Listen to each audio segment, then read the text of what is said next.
Getting your microgreens into stores and what you need to know first. First thing you want to do is to know your market. You have to know your market to be able to sell your microgreens.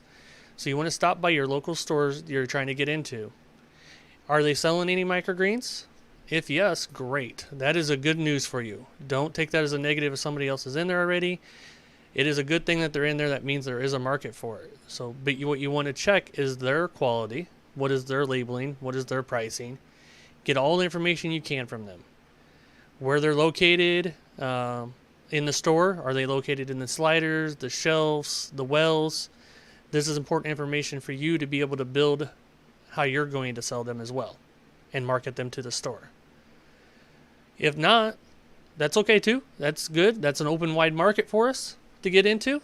We've definitely got into stores that have had them and stores that have not had them. So both are okay. So what you need to find out in this situation, if it's a no, this could be an issue with demographics in your area. Is nobody really wanting them? Nobody's been exposed to them.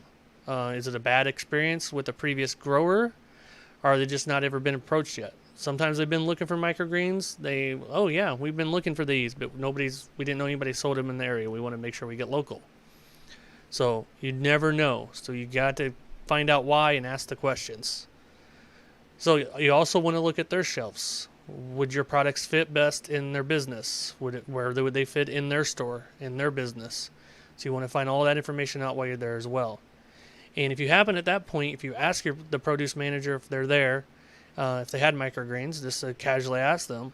If they say no, but we can't find any or whatever, something like that, well, that's a good opportunity to introduce yourself as well and set a time up to come back to show samples and everything else. So, contacting the right person. In most cases, you'll need to talk to the produce manager or produce buyer. Either way, either of them can make the decisions or at least influence it in a way to bring your new products. So, sometimes it's a produce manager that can make the final decision. Sometimes it's a buyer that buys for them set stores, 5, 10, stores, or even 2 sometimes stores that they do. So you'd want to find out who the final decision maker is, because that's the appointment you want to get with. Sometimes, most occasion, it's the produce manager, but sometimes they have a buyer that they have to go through. So do your research, find out who the manager is before walking in blind. Sometimes it's good to ask an employee, call in, ask who the produce manager is, and if you could speak to them, so you can get their name when you call, and then you can kind of, when you talk to them, say, hey, this is Mike. Jim, how are you doing? I know you're the produce manager. I would like to talk to you about microgreens. And then you got a name to talk to them already. Set up an appointment with them at that point when you call them. Get an appointment set up in a time that works great for them and you. And then you just don't want to pop in. When you get that appointment, make sure you get an appointment.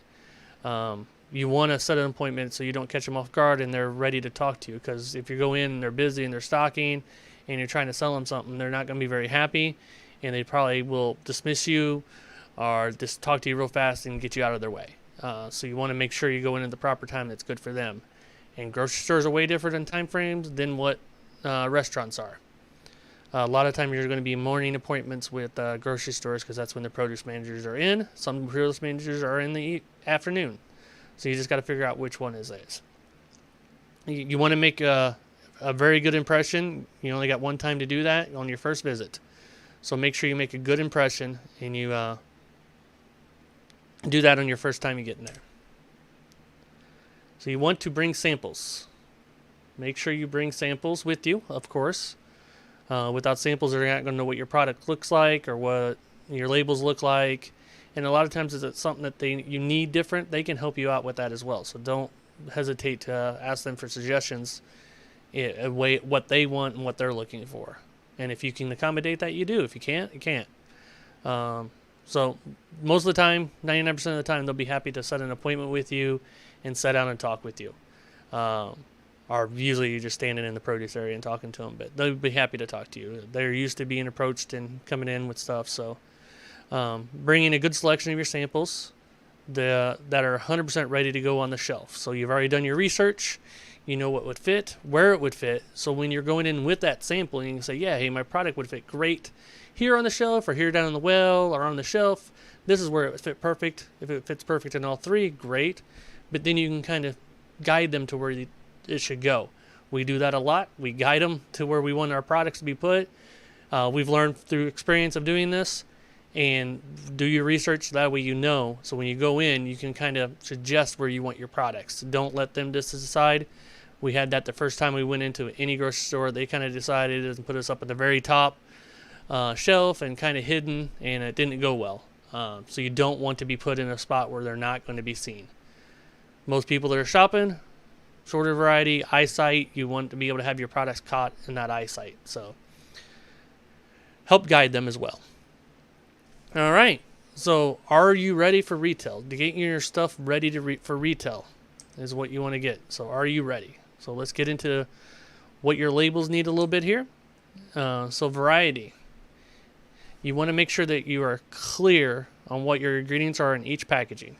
Do not label it arugula and have 90% peas in there and 10% arugula. Yes, I've seen that. And they're calling it arugula, and it's not really arugula. If you're going to label something arugula, make sure it's arugula. If you're going to name it, if it's going to have peas and arugula in it, make it a blend. Make it a mix. Call it what it is. Don't deceive your customers. Logo, you want your contact information, your contact info on it. Make sure they can recognize your logo. This is about branding your business as well. So make sure your logo is very recognizable and what brand microgreens you're buying. So make sure that it's got kale in it, whatever it's in it. Or if it's just broccoli, it's labeled broccoli. You can put Walton 29 broccoli if you want to, but you don't need to get that detailed. Just put broccoli on it, broccoli microgreens. You may be required to include, if you're a full farm address in the U.S., if you have 3 years of annual sales of more than $551, which most of us on here probably are nowhere near that. I know I'm not. But hopefully someday one of us are, or all of us are. And this microgreen business blows up, and you got $1 million business, and you have to worry about all that. But that's the rules for all of that in the U.S. That we have found. You can usually choose how to date your microgreens in most locations, but check with your local ag department, your local health department on this. It's going to be specific for every area. It's going to be different, could be different. But from what we found out, you can choose how to date your microgreens, but some health departments may require an expiration date on there, which I hate having to put because it gets there, but it's still good. Some other ones want harvest dates, and then that confuses people even more. They think that's when it expired because they don't read that it says harvest date on it. So if it said 3/6, but that's when you harvest it, and you put it on the shelf that day, they already think it expired, and then they won't buy it. So them aren't good to put on either. So if you can avoid that, definitely do that. We have chosen the option in our system to do Julian dating, and we just put that on the back, and we can get into that more later, but that's how we date it on our packaging. And then we obviously got to have UCP codes to sell your products in any grocery store. Do not rely on the grocery store to provide you UCP codes. I've seen that. They look generic. Grocery store isn't happy with that. Some smaller grocery stores might be okay with it, but you need to have a UCP code, and you need to have one for each of your products. So if you have 10 products, you need to have 10 UCP codes. And there is a link that we can put in the comments there, and you can go to that. That is an affiliate link. We make a very small percentage on that. It doesn't charge you any extra, but these are by far the cheapest that we have found on UCP codes. You do not need ones that are linked to you or anything like that. Don't get into that. We're not big enough for that. Just get the ones from these guys. They're cheap and they're very good, and they work great. So labeling. I want to talk a little bit about labeling here. So, yeah, let's make this bigger for you. So labeling, color. You want color on your products. If you've seen any of our products, they definitely have a lot of color going on them. People visually are attracted to colors. That's what their eyes are going to go. Sizes, you want them large enough to read as they're walking by. Because you're walking by in a grocery store, they've never seen your stuff. You want them to be able to read it and see what it is all about. Large enough to read, small enough to not cover up your products, though. If you can get a good translucent label, which we have not found one yet, but if you can, That's best. Shows more of your products with the label on it, but we just use a nice glossy waterproof label, and it works great. Your shape, different sizes can be used for a unique look, so you can kind of play around with this how you want it to look. You can go squares, circles, rectangulars, however you want to do it. Make it look unique, make it stand out. You want to stand out from everybody else that's on your shelf. All right, taking into packaging here. We're going to talk about packaging in a little bit. So taking into consideration not only where and how the stores will place them items, but how your microgreens may settle over the course of time in a week. Because we deliver on a weekly basis. That's what I suggest for you, is to deliver on a weekly basis. So how's it going to look over a week? So do experiments in your own place. Set them up however they're going to be looking in a cooler, and see how they settle over time. Do they settle all the way to the bottom? Do they stay good? If they stay good, great. But if they're settling, you need to change your packaging. And on the sliders, you need a wider, flatter packaging. So that's why we use the slim packagings, because they set in them sliders really, really nice that way, and you can get more in there as well. So yeah, that helps you bring more products to the shelf. Shelving, you'll need a package that can set on its side, so its deeper containers work the best for them. So maybe not the slims, you just get the normal 16-ounce packaging, 32-ounce packaging, 24, whichever one you're using, and they'll work better for that if you just get the regular non-slim ones. Stack packages may need to be taller and a wraparound label. If they're in a stack in a well, you may need to get a wraparound label so people can see it better. And I've seen them and they work great. But yeah, for stacking that, you're probably going to need a wraparound label so you get visually better. Wells can definitely be a challenging. That is in the bottom. That's not in the eyesight of people. That's where we see our least products move at stores, when they're down in the wells. And the micros can settle to the bottom of the package as well. If you got a deep package, they'll settle to the bottom as they're setting there, and then get a lot of condensation on the top possibly. That's with traditional clamshells, can look pretty rough even if they are on the wells only for a few days. Definitely have seen that from other growers, and they just settle down and it looks like the package is half empty 2 days later. So get the right packaging that is right for your shelf. All right, and when you go into the store, you want to make sure you bring a fresh sheet each and every time. First time, second time, fifth time, whatever, bring in a fresh sheet. Every month you're going to label it different. So you're going to check, going to have in your fresh sheet all your varieties, your packing size, pricing, your wholesale cost, what you're going to give it to them for, and what you do as the suggestion retail. Now they can charge whatever they want, but you're going to kind of suggest what sells best, price range for them. And then the ordering information, obviously, you want to be able to get orders. So make sure you have the ordering information on there. And most important, I think, is the lead time. So how long is it going to take you to grow this if they order the product? So you got a 10-day lead time, 14-day lead time, whatever you want to put on there, just make sure that's that.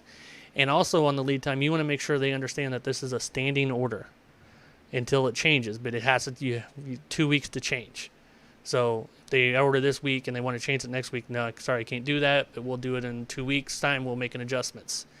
So you want to make, because you're growing for that, you want to grow to order. So you want to make sure that you let them know that the lead time to start it, and then also that it's a standing order until it changes, but you need a 2-week lead time on that.